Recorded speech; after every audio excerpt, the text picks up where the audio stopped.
सरकारी હોસ્પિટલ માં સુવિધાના અભાવે એક મહિલાનું મોત નીપજ્યું છે। માહિતી મળી રહી છે કે ત્યાં સુવિધા આપવામાં નહોતી આવી, જેના કારણે આ મહિલાનું મોત નીપજ્યું છે તેવો પરિવારજનો આક્ષેપ કરી રહ્યા છે।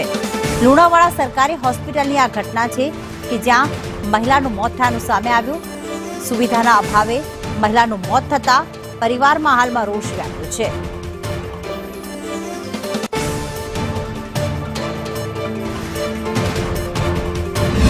नौ साढ़ा 9 वागे जयरे ट्रीटमेंट થાય ત્યારે 3 થી 4 ના ગાળાની અંદર અસહ્ય પીડા થાય છે ત્યારે એ દીકરી મારી બેન એમ કહે છે કે મને સીઝર કરી અને આ બાળકને ઉપર લઈ લો, મને વધારે તકલીફ થાય છે।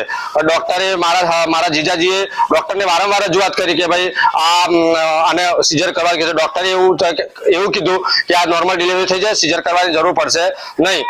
અંતે એવું થયું કે 9:30 ની આજુબાજુ ડિલિવરી થઈ। બાળકને તાત્કાલિક હૃદયની બીમારી હોવાથી એવું જણાવે છે અને હોસ્પિટલ અમદાવાદ માટે મારા જીજાજીને મોકલી દયા અને થોડીક જ સમયની અંદર આ મારી બેન ડેથ થઈ જાય છે અને એ અત્યારે એ ડેથ થયા પછી અત્યારે અમને એવું લખાવે છે પોલીસ સ્ટેશનમાં ડોક્ટર કે અને ડિલિવરી પછી ખેંચ આવી અને આનું મૃત્યુ થયું છે। તો આ એક શરમજનક ઘટના છે। ત્યારે જે પ્રમાણે આક્ષેપ કરવામાં આવી રહ્યો છે પરિવારજનો દ્વારા કે બાળકનો જન્મ થયો તરત જ એમના બેનનું મૃત્યુ થયું હતું, ત્યારે આ અંગે પ્રતિક્રિયા આપવા માટે તબીબ જોડાઈ ગયા છે હોસ્પિટલના ભીમાની પંડિત। ભીમાનીજી નમસ્કાર, સ્વાગત છે આપનું સંદેશ ન્યૂઝમાં। हाँ जी बोलो। જણાવશો ભીમાનીબેન કે આ મહિલાનું મોત શા માટે થયું, કારણ કે પરિવારજનો કહી રહ્યા છે કે ત્યાં સુવિધા ન હતી? ના સુવિધા તો છે જ અને દર્દીના જે મોત થયું છે તો એના માટે જેવું મોત થયું છે એને પોલીસને જાણ કરવામાં આવી છે અમારા દ્વારા અને કાર્યવાહી હાલ ચાલુ છે, એની તપાસ પણ ચાલુ છે હાલમાં। જી, કયા કારણોસર મોત થયું?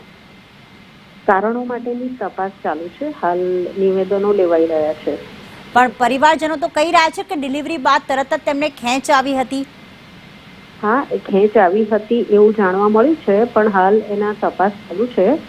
અડધી રાતનો બનાવ છે એટલે તપાસ થયા પછી જ આપણે કહી શકીએ। હાલ કોના હાથમાં કોણ કેસ હેન્ડલ કરી રહ્યું હતું, કયા ડોક્ટર?